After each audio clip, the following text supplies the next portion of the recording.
going on, good people? Welcome to season 2, episode 21. Having a beautiful time. Want to talk to them about what we're going to discuss today. Oh, yes, please join us for a riveting conversation about kindness, liberation, and understanding. Yes, Lord. Be sure to follow us on Instagram at Serendipity with Inky Johnson across all podcast platforms, including YouTube. Be sure to comment, share, like, and subscribe. Hope you guys enjoy the show. Peace. Peace. What's going on, good people? Welcome to Serendipity Podcast, Season 2, Episode 21. I'm Ink. I'm Oak. What's poppin'? Wazo, Trez, Oak for news. Y'all know Oak got about 3 names now. Y'all know one. Oak got about 3, and my mama done gave me about 4. What's poppin', man? How you doing? Ain't that to it, man. Ain't that to it. Loving the day, loving the moment. Yeah? Yeah, man. We in the middle of this, it's February, Black History and all of that, I'm always amazed every year just about how little my students know about the past and, even recent past, in terms of Black history, which is American history. Absolutely. You know what I'm saying? And so I get excited, though, because it's an opportunity to open their eyes and to give them an opportunity to look back and learn about the folks that came before them. Absolutely. Like right now, one of the things I'm very proud about is I gave my students a challenge, right? Mm-hmm. And I'm challenging you guys. Yeah. I don't know how you could, get it out to us, but or just ask anyone. Can you tell me, can you recite Lift Every Voice and Sing? Right? Can anyone? Yeah. Can you recite all 3 verses? Yeah, most know the first. Of Lift Every Voice and Sing. Yeah. Right? Stony the road we trod, bitter the chastening rod, felt in the days when hope unborn had died. Yeah. The second verse. You know what I'm saying? God of our weary years, God of our silent tears, thou who has brought us thus far on the way, thou who has by thy might led us into the light. Keep us forever in the past, we pray. Yes, sir. Lest our feet stray from the places, our God, we met thee. Lest our hearts, drunk with the wine of the world, we forget thee. Shadow beneath thy hand, may we forever stand, true to our God, true to our native land. Right? Yes, sir. James Weldon Johnson. Clark Clark College, which is now Clark Atlanta University, for real, while we real on it right now, So, just highlighting those people who don't get mentioned in the history books, who don't get mentioned on the television screen or in the movies, but have paved the way for us to be here today. I enjoy bringing those people to light.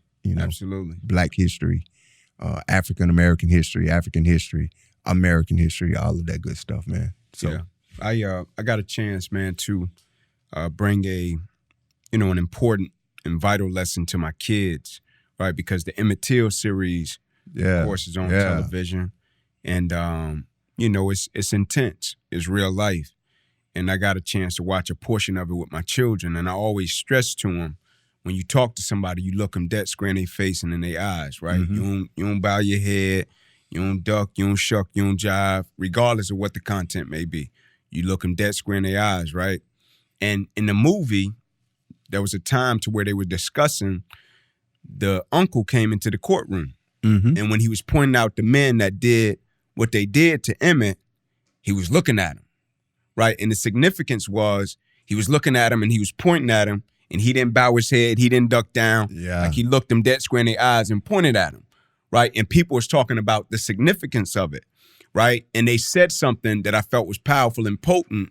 It said, courage looks different on every man and woman. Yes. Right? And in that moment, there was courage for him, because throughout the movie, if you watch when he interacted with white people, he would always duck his head, or when they would walk by, he'll tell his kid, hey, duck your head. Mm-hmm. And in that moment, what happened, he walked into the courtroom, he was like, nah, that's them right there, right? And that was his form of being courageous about what happened to his nephew. And so for my children, that was a vital lesson in terms of Black history.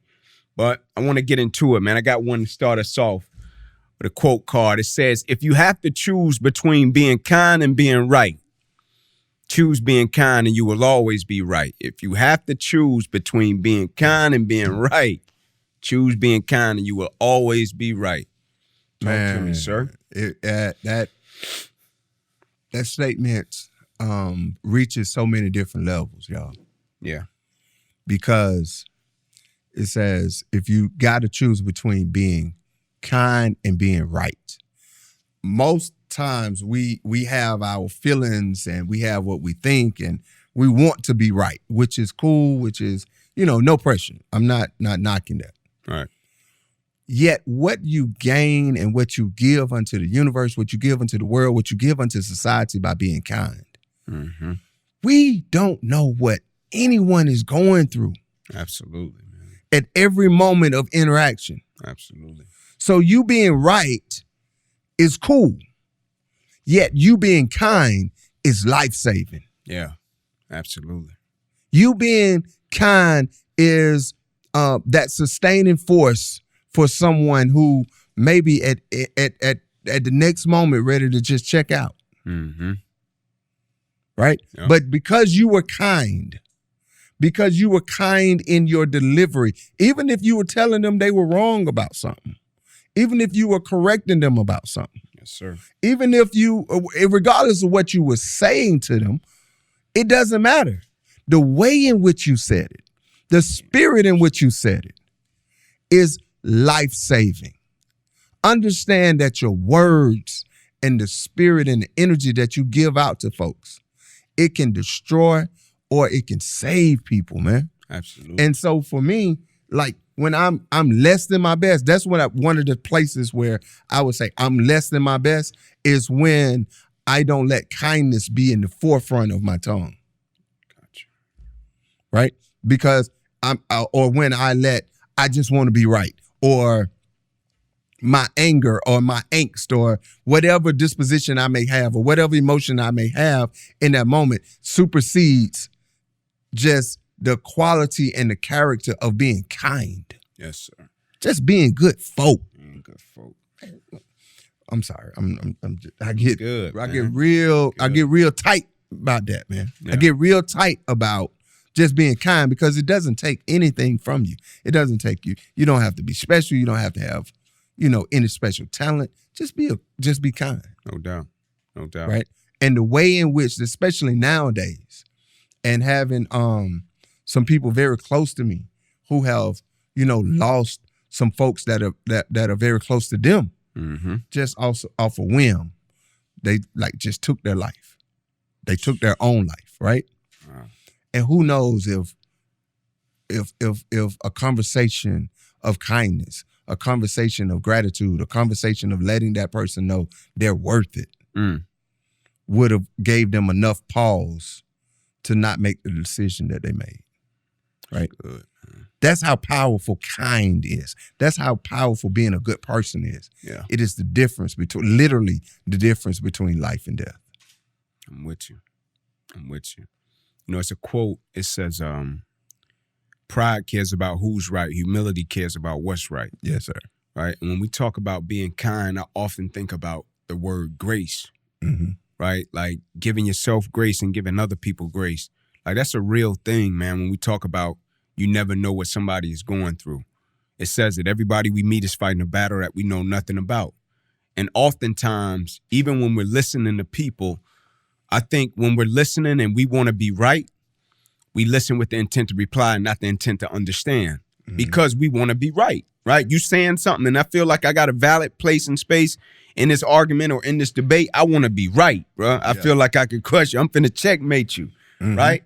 And I was talking on a call last week and I was sharing, a cat asked me what was my toughest challenge, right? Personally, I said my toughest challenge, it wasn't anything that happened to me personally. It was indirectly affecting me. It was something that happened to my wife. That was my toughest challenge because I couldn't do anything about it and I had to stand in it. I said, but what it taught me more than anything was, like, bro, sometimes as a man, like, she don't need your answer.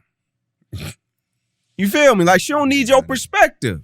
Like, some people don't need your answer or your perspective. Some people don't need you to be right. Yeah. Sometimes you just need to shut up. Right. Just chill. Just listen. Be a shoulder. You know what I'm saying? Just be kind. Like, be there. Be there for them. Support them. Encourage them. Like, we think we always got to be right and we got to answer and we got knowledge and we got whatever the case may be. Nah, man. Sometimes just listen with the intent to understand and not the intent to reply. Just pick up what they putting down every once in a while. And the thing is, more times than not, the people that you converse with and the people that are in your circle and your loved ones, your community, that's really all they really need from you. Yeah. Unless they're asking you a direct question. No doubt. If they're just, just speaking their heart, speaking their feelings, speaking their thoughts or whatever it may be, they're really just needing someone to hear them, someone to validate them, someone to understand or try to understand. Like, most people are trying to communicate and converse to make sure they're not crazy. Right.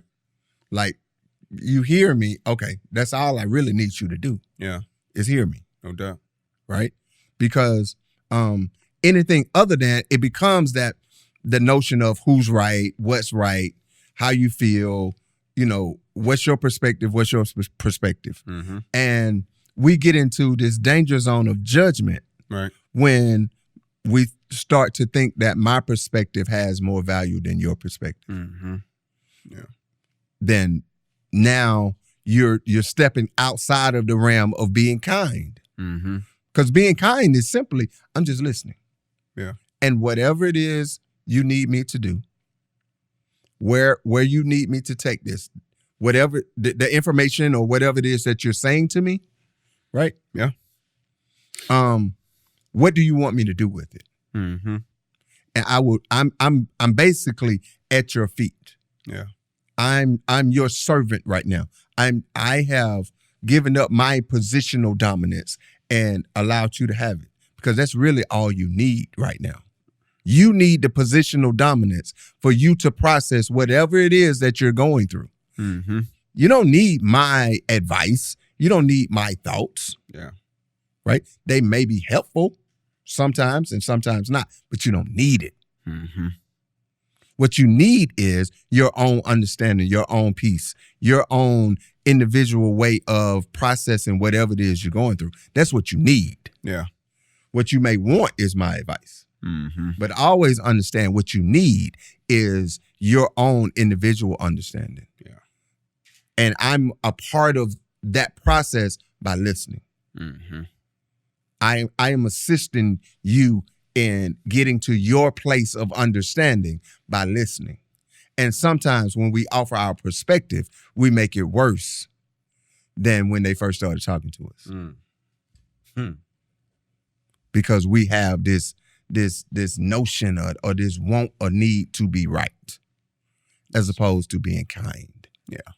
That kind thing is real, man. Yeah, being kind, peace. That's heavy. You know what I'm saying? Nonviolent, all of those things. Those, we call them soft skills. Right. But those soft skills are the revolutionary skills. Yeah. Dr. King was revolutionary because it was nonviolent. Yeah. Right? It wasn't in your face. Yeah. So most people don't understand how strong you have to be, how powerful you have to be kind, to be nice, to assume the positive, to bring the positive energy at every moment, right? To be nonviolent, all of those things. That takes strength. Absolutely. Different level. That takes a real level of strength, man. Yeah. It takes a real level of faith to walk in nonviolence, to walk in being kind, to walk in peace, being at the forefront of your existence. You know, Oak, I heard some earlier this week, and I'm like, man, I can't wait to pitch and catch with Oak about that. And it's been, it's been said for a while, and I think on one end of the spectrum, you can use it. On the other end of the spectrum, I wonder how dangerous it is as people grow and become, right?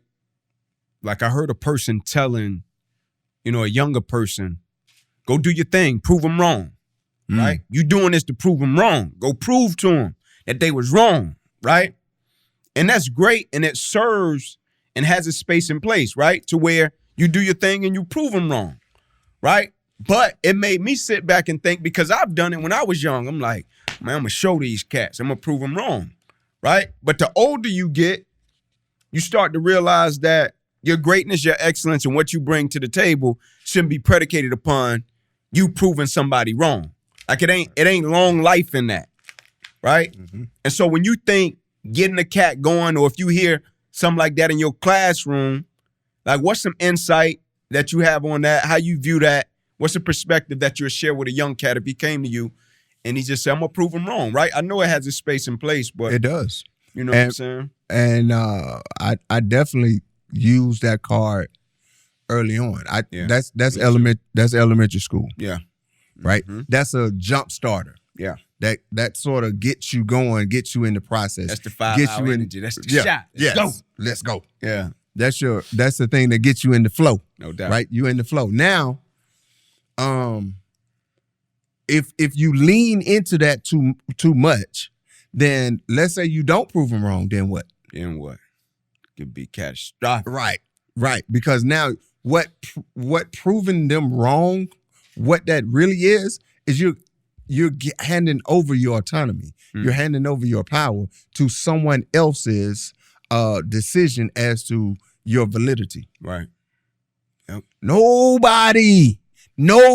I don't care if it's your mama, your daddy, Jesus. Nobody. Jeez. has the place to judge, to value your validity as a person. No doubt. Because God sent Jesus just like God sent you. No doubt. Now, the wondrousness of Jesus is Jesus never gonna do that. Mm. Jesus never gonna be like, you ain't gotta prove nothing to me. Mm-hmm. Jesus gonna be like, you ain't gotta prove nothing to me. Right? Because it's not about your ego, it's about you. It's about your satisfaction. It's about your fulfillment. So when we started talking about, okay, I'm doing this to prove it to someone else. All right, cool. I'm proving it. They said I never do it. I never do it. Now, once you do it, then what? Right. Which means there's a finiteness, if you will, to your progress, to your growth. Mm-hmm. Right? Yep. I look at, I always use NBA and NBA players and whatnot. There are certain NBA players who had a chip on their shoulder. And then once they proved to everyone else that they were good, that they were great, once that they got paid. Right. You got a contract, you got a second contract, you got the max deal, whatever. Now what?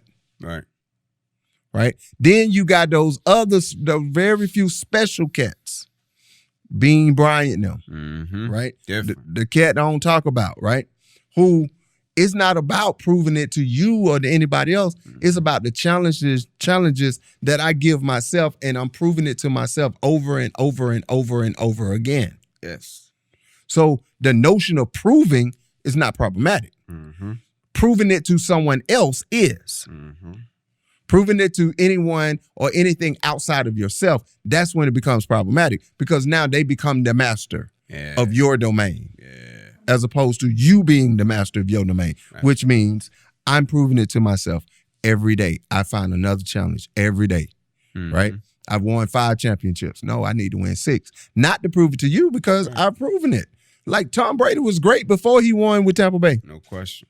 But it's the process. It's the process. And we're going to keep saying it. We're going to keep saying it. This is episode 21. It can be episode 11. It can be episode 1. It can be episode -5. It can be episode 100. The process always supersedes the product, bro. Yes, sir.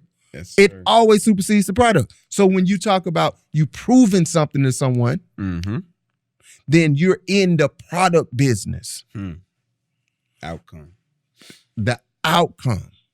Yeah. But when you're talking about, I'm doing this for my fulfillment, for my gratification, for the understanding the assignment that God gave me. When I'm doing this to walk in my gift, then that is a process.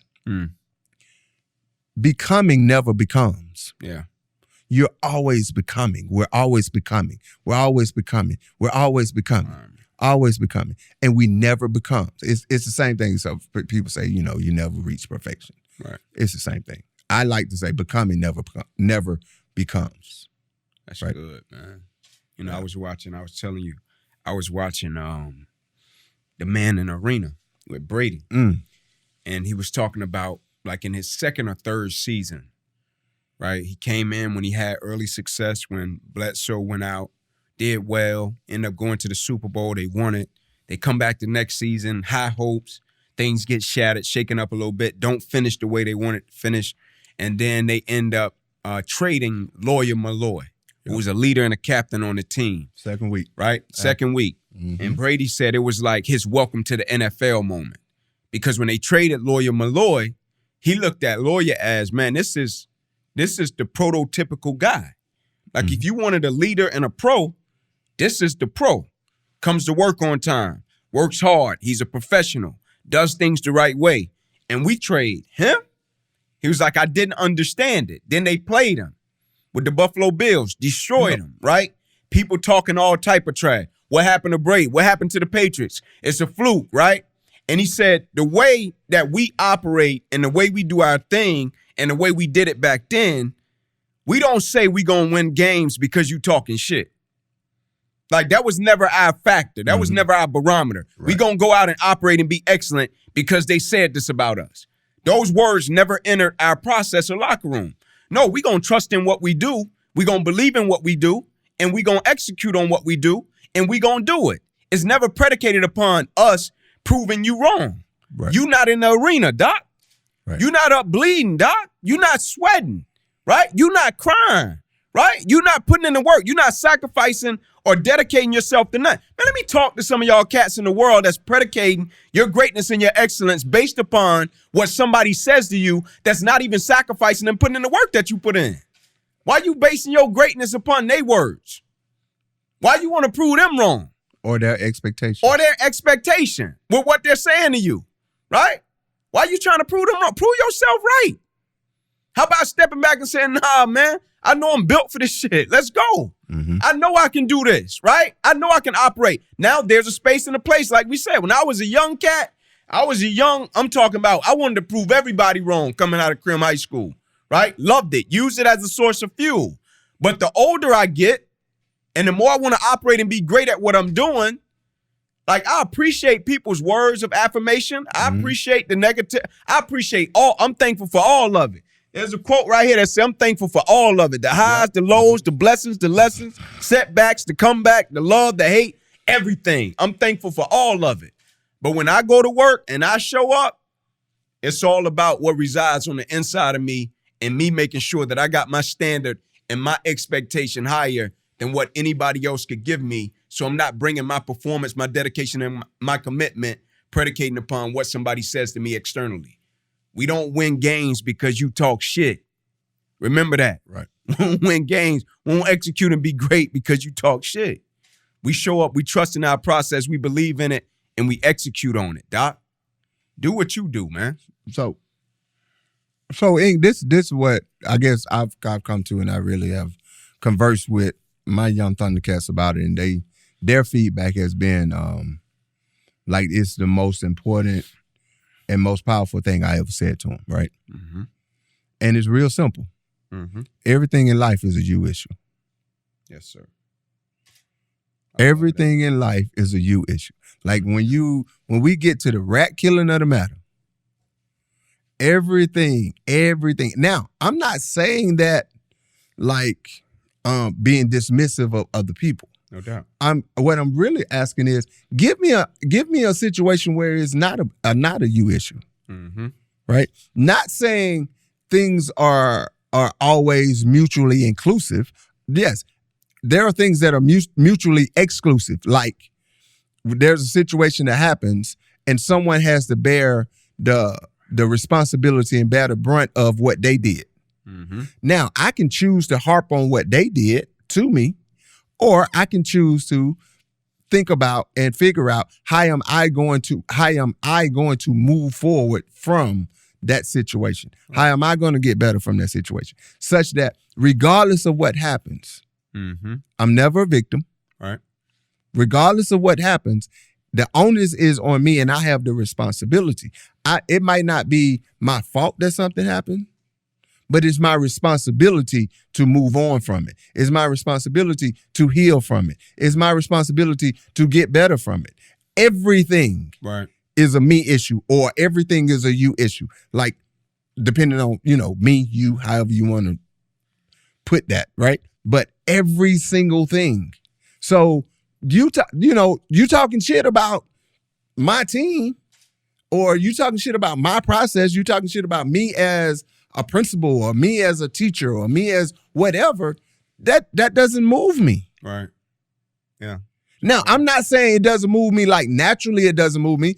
I have to work for it not to move me, though. No question. Because your words, the words of affirmation, the words of, man, y'all suck, they're going to move me. Absolutely. Right?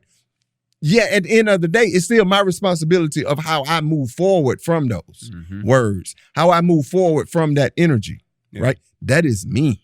Mm-hmm. I can't change it. I'm not looking to be like, why you said that, or you shouldn't say that, or you shouldn't feel that way. That's not my business. That's not my lane. My business, my lane is how I move from any situation, any stimuli. That's my business. So, Oak, are we talking with that? Like, because I love that when you say everything is a you issue, because I use it in my own life, right? Are we talking, is that extreme ownership and response? Like, when something happens to you, or you just owning what happens, right? If somebody does something to you, right, that's not right, that's not cool. Mm-hmm. So are you talking in terms of they did it, and now it's on me how I respond to it and how I process it in the perspective that I see it with? That is exactly what I'm saying. Gotcha. Yet I'm not absolving them from the fucked up shit that they did. Yeah, gotcha. But that's their business. Mm-hmm. They, as the old folks, you say, you got to see God for yourself. No doubt. You see what I'm saying? That between them and God. That between them and their God. What my responsibility is between me and my God. As I always say, Inky, I said on the first interview back in season 1, man, I'm always having a conversation with God. You just eavesdropping on it. No doubt. Even right now, I'm talking, me and God talking. You just happen to hear it, and whoever else is listening to the podcast is happens. They're just happening to hear the conversation. So that's why I'm always about the words that we use being powerful and being meaningful and being intentional. Because not your conversation, I can't tell nobody what to do. My conversations are always with God. Yeah. And then in those places when I'm less than, those places when I'm not my best and less than my best, that's when I have to go back and correct myself. Or I'm open and want somebody to correct me. Be like, nah, man, your words want God like. Words want God like. So, yeah, man, everything is a you issue, bro. Response is so powerful, man. Like, me and my kids and my wife, we had a conversation earlier this week. Like, she does this thing called growth mindset. And, growth mindset is what it's called. But she break it down to them in the morning on the way to school, right, about growth mindset. And so this week we talked about response to situations, right? Situation happened with Jada like a week or so ago, and I had picked up Ink. I was taking him to where he had to go, and the school was calling me. But I thought Jada had practice, and they had canceled practice, so I hadn't even seen the email, and I was going back the other way. And so when I missed the call twice, and we finally get the call, we finally get to her, but we was a little late picking her up because we didn't think she had practice. So when she got in the car, she was crying. Where were y'all? I was up here waiting by myself. This, that, and the third. So I'm listening. She on and on. Where y'all was at? And I'm listening. Finally, I was like, hey, all right, Jada. All right. That's about enough, right? That's about it. Your mama got a little bit more patience than me. That's about enough. All right, Jada. You in the car, ain't you? I said, you in the car. You in the back seat, ain't you? Right. Right? Yeah, I'm in the back seat, but where y'all was at? Right? I'm like, Jay, you in the car. We right here. What you talking about? You here, right? And she was like, yeah, but I thought something had happened to y'all when y'all didn't answer the phone. I thought something had happened, like bad. And it never had crossed my mind that she was processing it that way. And so we had this whole deal about response. And so we tell our kids, right, if you get caught somewhere, right, you get lost. You go outside in the school, you go on a field trip, and something happens, you stray away, you find yourself lost. What's the first thing you do? right? And what we tell them is you find you an adult with some kids and you ask them, can you use the phone to text or call your parents, right? And so we always talk response to situations. All right, Jay, we wasn't getting on the phone. How could you respond it better, right? Okay, I could have calmed down, stopped crying, asked them, could I call grandma or granddaddy, right? And so we talked about response. And so I want to read this, because I sent this out early in the week. And it says, between stimulus and response, there is a space. In that space is our power to choose our response. In our response lies our growth and our freedom. In our response lies our growth and our freedom. And it sounds cliche when it says it's never about what happens to you. It's about how you respond to it. But man, that shit's so true. It is true. And man, that's so true. It's hard in the sense to be free. Yeah. It's hard for people to be free. No doubt. Because we've been conditioned to have certain type of responses to certain type of stimuli. Right? Yeah, that's good. So condition. Yeah. If you get a stimuli and let's say Jada, right? In that situation where she felt something had happened to you guys. She could now, hopefully, as she grows and matures up and understand the notion of faith, that nothing's happened to him. Yeah. What is in this situation I'm supposed to do? What is it that the universe, what is God trying to tell me right now? Right? But the stimuli was my parents not answering, her personality and her frame of thought, right, was, oh, something may have happened to them. Another kid frame of thought may be, my folks don't care about me. Yeah. You know what I'm saying? Like they can run the gamut. And then, or they could respond with, okay, God, what you trying to say? What universe, what you trying to get me to understand in this moment? Because there's a reason for what happens. Yeah. There's a reason for a stimuli. Every stimuli that you get, everything that happens is for a reason. If you stop, still yourself, remember all of your experiences, you will get that reason and you will get the lesson. And on the backside of that is your peace, your understanding, your freedom, and your growth. Yeah, that's good. That's good, dog. So that the time between the stimuli and your response, if that time is, okay, real simple. All right, God, what you want me to get right now? Universe, what you trying to teach me? Okay. All right. Stimuli over here, response over there. Y'all get the hell out the way. Because in this interstitial space is where I meet God. God meets me. Yeah. Right? Absolutely. And that's where your freedom is. Yeah. In that interstitial space between stimuli and response. Yes, sir. That's where your power is. That's where your autonomy is. That's where you get an understanding of who you are. Absolutely. Because your response is the manifestation of who you are.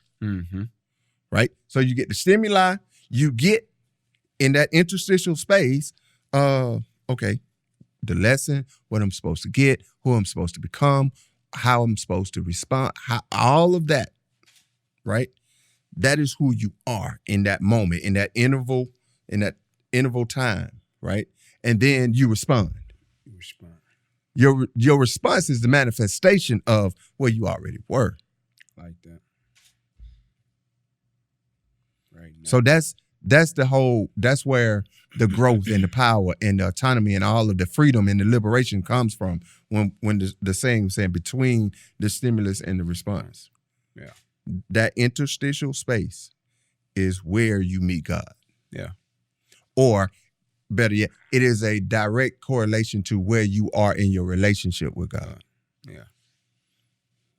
I think like if you don't naturally think that way, I think it could be trained, right? In terms of like looking at situations, because quite obviously, like anything, it's going to be a challenge at first to stop and be like, all right, God, what you trying to teach me right now? What's the lesson in this? What's the blessing in this, right? It's like when I talk about that 9/11 incident and the responses and asking God, like, what am I being protected from? right? When we talk about the cat that morning, wife asking him, can he take his kid to school? Man, like, nah, I got to work. Please, can you take him to school? Nah, I got to work. All right, I'm going to take off and take him to school, right? As a result, ended up sparing his life. Turnpike accident happens. Gentleman can't make it to work, spared his life. And so all these situations that happen, on the opposite side of that, the result was what it was, right? But being able to step back and look at a situation and say, all right, God, what's the lesson in it? What's the blessing in it?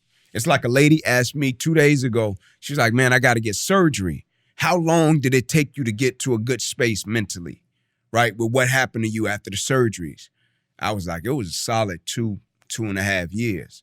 She's like, 2.5 years? I was like, oh, no doubt. Yeah. It was about 2.5 before I got to a space and place to where I stopped fighting, stopped trying to understand, stopped trying to figure it out, to where I had to sit back and say, all right, God, what you got for me? What you trying to do right now, right? Because I want folks to hear this, because like often in life, when things don't go the way we want it to go or we encounter something, immediately we want to understand it, right? Immediately, we want to understand it. We want to figure it out. We want to know, hey, man, what is this, right? And sometimes something can be so tough, like can be so hard, right, that you're not going to understand it. I'm talking about it can be so real that you're not going to understand. It can be so real, like you can't go to the Bible and get a verse for it. It can be so real. You can't go to the Quran. It can be so real. Like you can't go to the church house based on Catholic. Like it can be so real that you're not going to understand it. You just got to survive it, doc.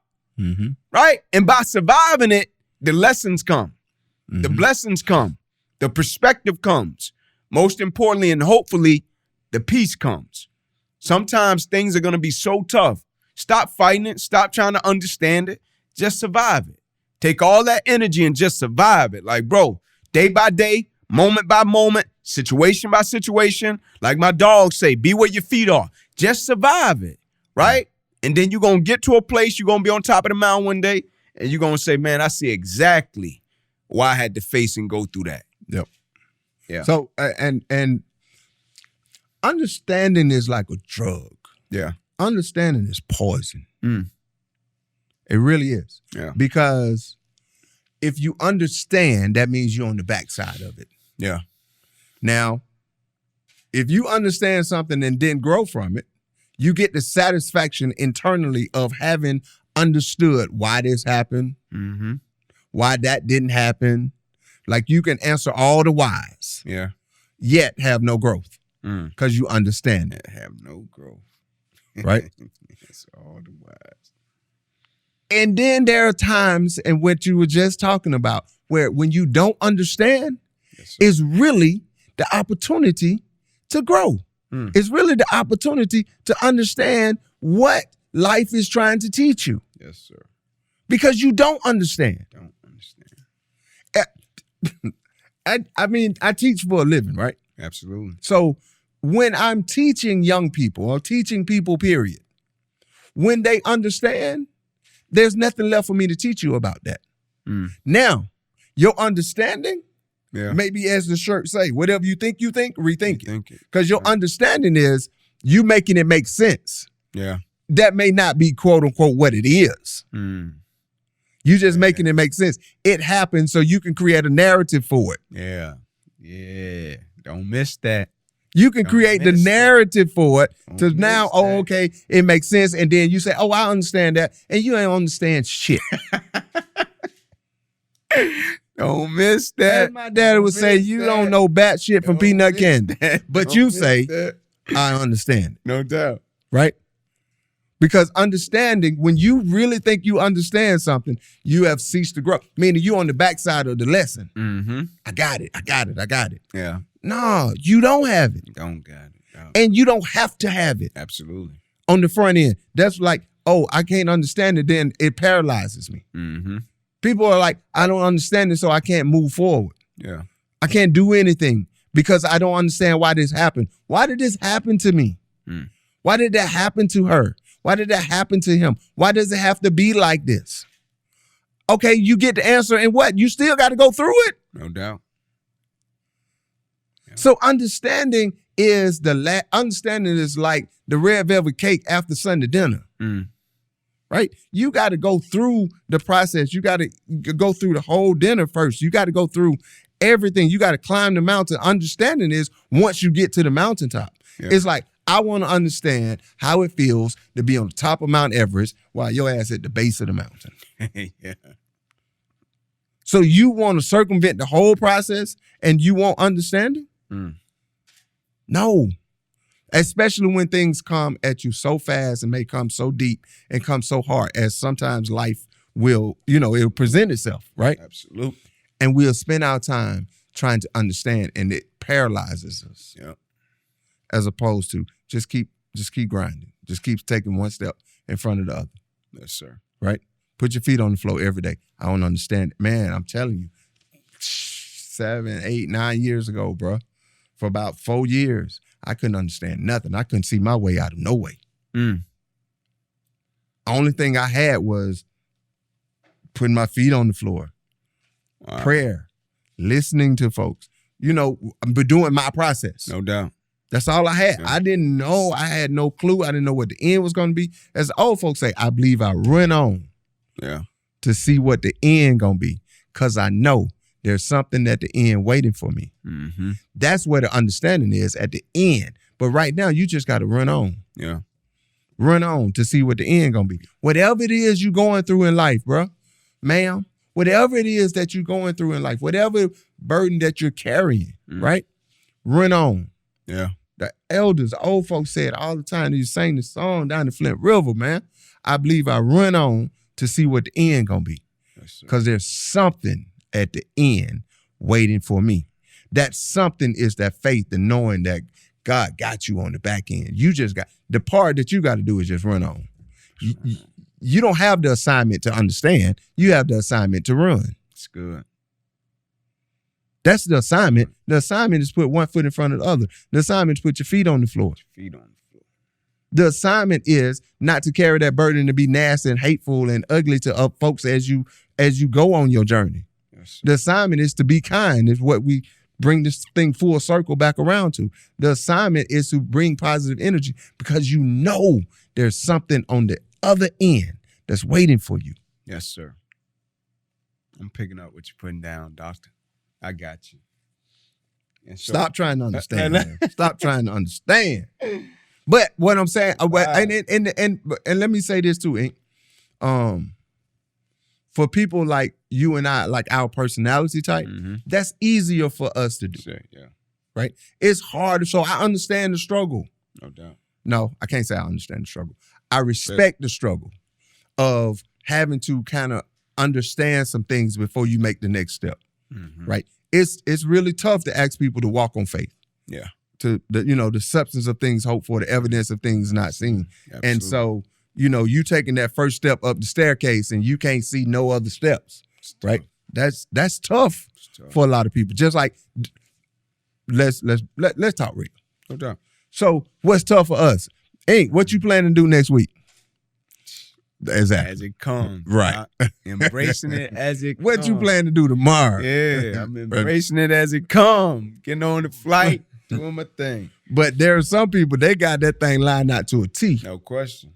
So in terms of, lining things out and having itinerary, we struggle with that. Oh, no question. Right? Absolutely. So there are pluses and minuses to all personality types. There are pluses and minuses to all gifts. Yeah. So I want to make sure that we honor and make sure that we're not speaking from a holier than thou perspective. We're speaking from our perspective. We're speaking from our gift of inspiration, Kuhama. Absolutely. Right? But the other gifts in the world and other gifts that people have, they have their own particular struggles, and they have things that are very easy for them. Absolutely. Man, I can't clean the kitchen to save my life. I mean, I can think I got that thing all worked out. I can't clean the kitchen. Like, for a person who really knows how to organize stuff and do that thing, like getting something clean and organized. Yeah. Man, I suck. Yeah. I'm terrible, right? I suck at schedules, man. Yeah. Like you said, I'm a free spirit, free flowing person. Yeah. So when that schedule and itinerary come across, man, I get anxiety, man. I got to be here when? What? I got to do it. How long? Yeah. That do something to me. I'd like to just go. Right. You know what I'm saying? And the same way that is that bring and me too.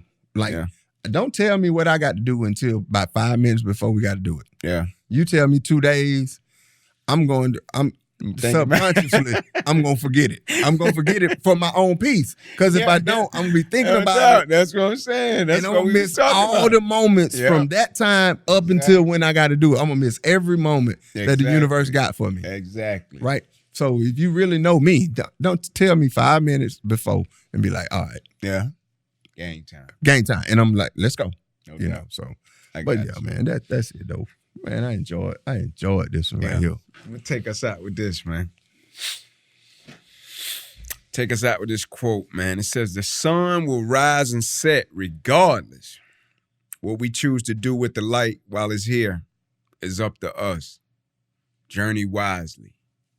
The sun will rise and set regardless. What we choose to do with the light while it's here is up to us. Journey wisely. Bruh. Ma'am, sirs. That's it.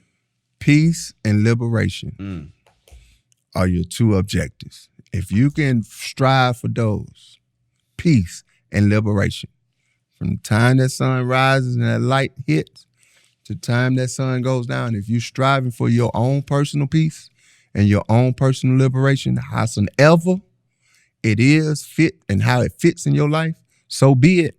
Yet, if you make that your objective, you and God are going to be able to sit down and dwell. Peace. Yes, indeed. Peace.